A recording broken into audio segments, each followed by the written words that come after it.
when Siddhartha, who was Buddha as a young man, was going through his experiences of learning about enlightenment as a young man, he was fasting for a great period of time.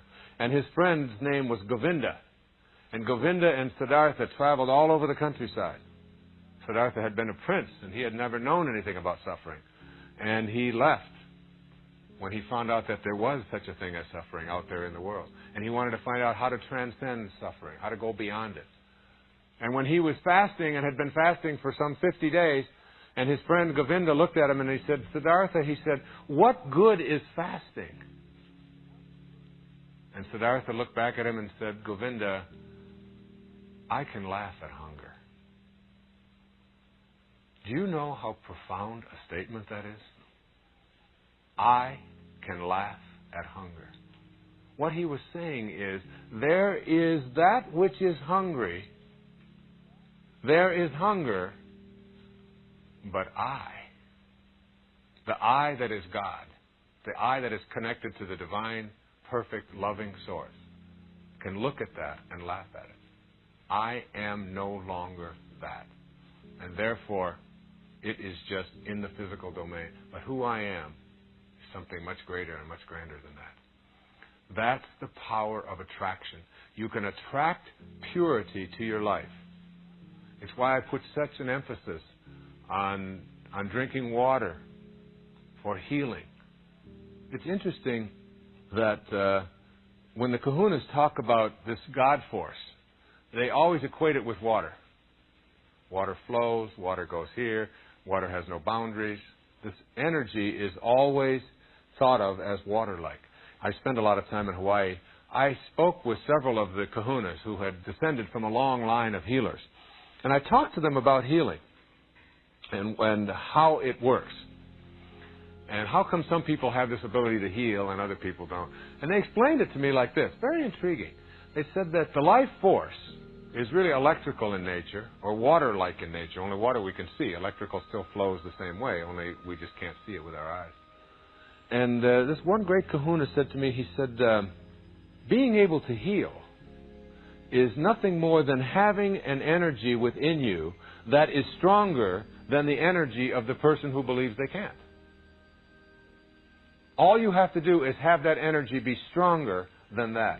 And he said, between your thoughts and any place on your body that you feel needs to be healed, like an ache or a pain or a disease or a boil or a headache or a backache or a cut or just a plain disease process of some kind that is located in a specific place in your body and you know where it is, he said, between your thought and that place in your body, there's a current. And the current is like an electrical current. And he's writing, I was writing this down. It was so fascinating. And he said, that current has charges. And these charges travel along that current. And between your thought and that place on your body, you can place what they call shadowy substances that will heal that sepsis or that disease or that pain. And the way that it works is that what you place along that current is your will. And your will is in the form of thoughts. And this energy that I'm talking about, this power of attraction, is really the power of your ability to think. It is your thoughts, which are not in the physical world. I mean, you can't get a hold of them. It is the power that you have to think. It is that power. And you can harness that power and place it along, according to these healers, you can place it along this current in the form of these shadowy substances or waves, and you can literally visualize or picture it going from your thought to that place. And you just keep that current filled with the will of healing. And that, he said, is how it works.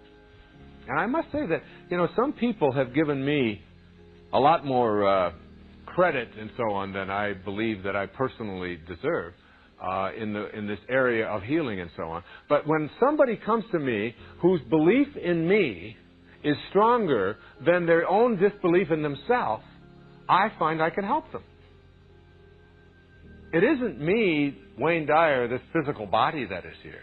It's this energy of knowing that healing is possible and that it's in every one of us. And that healing energy is something that all of us have. And that by putting your hands on or just convincing somebody or just letting them know that I have such a strong belief in you that you can be healed, that has a tendency to transcend the negativity that is the disease process. And that it isn't some magical faith-healing kind of thing at all. I mean, if you read the work of Bernie Siegel, and if you read Deepak Chopra, and you read Dean Ornish, and many of these people, medical people, who are talking about the mind-body connection, they're really talking about a strong sense of connecting to the chi, or the prana, which is just the energies. It's just another word for that energy, for that God force. And knowing that it's in you to be able to put along this current, this healing capacity. And kahunas did this. And that's how they worked, as he explained it to me. Now, there's a whole lot of training and so on that goes with it. But I find it very intriguing when I think about this word attraction and being able to attract and this concept of energy. There was a poem by a Sufi poet. His name is Rumi. He lived 1,000 years ago in what is today Afghanistan. Rumi had a poem that really reflects what I'm talking about here. It's called The Seed Market. I'd like to share it with you as we talk about this energy. He says, "Can you find another market like this, where with one rose you can buy hundreds of rose gardens? Where for one seed you get a whole wilderness?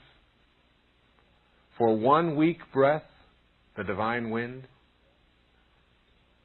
You've been fearful of being absorbed in the ground or drawn up by the air.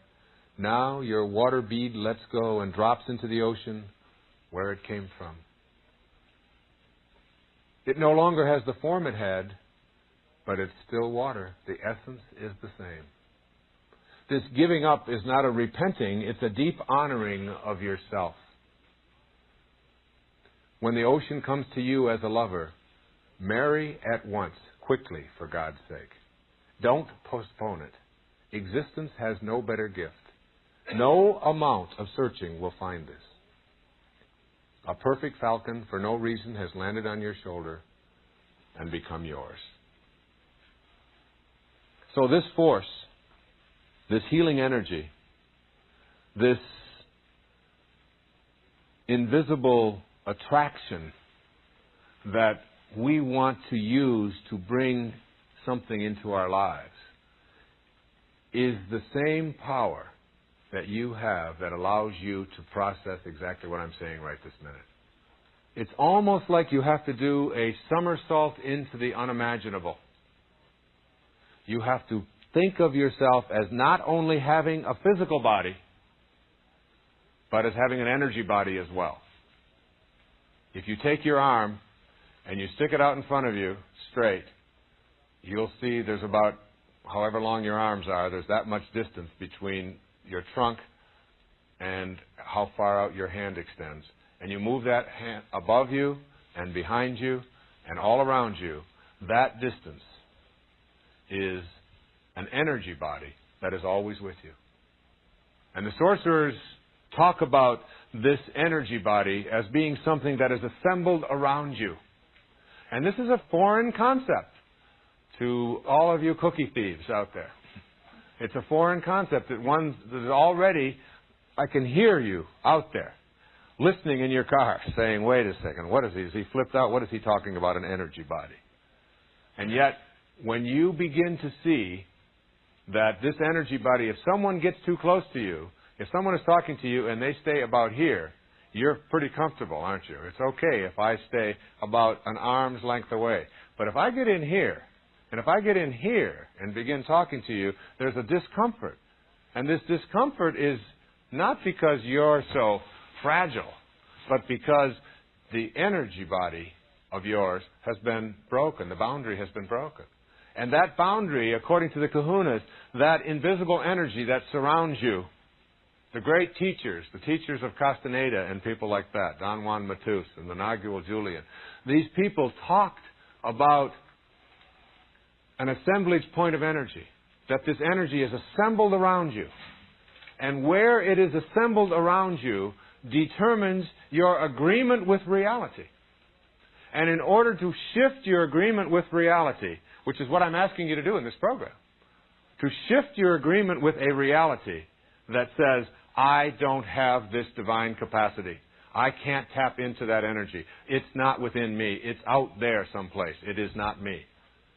And as you begin to tap into this, you learn how to shift this assemblage point of energy. And when you can shift that assemblage point somewhere in back of you, when you can just shift it, your perception shifts. It's very much like what happens when you're in a dream. And everything is just as crystal clear as it could be in this dream. You might be composing. You might be writing something. You might be giving a talk. Who knows what it is that you're doing. But it's just every word just seems to flow and you just seem to be in harmony. You might be flying. It might be just a perfect moment. And then you wake up and you can't recapture it. And you think, gee, I can only do that when I'm sleeping. But I want to tell you that if you learn to tap into this energy body, and that's what this meditation does. When you learn the manifesting meditation, what happens is you shift the assemblage point of energy in your body and in your life. And you do a somersault into what was previously the unimaginable.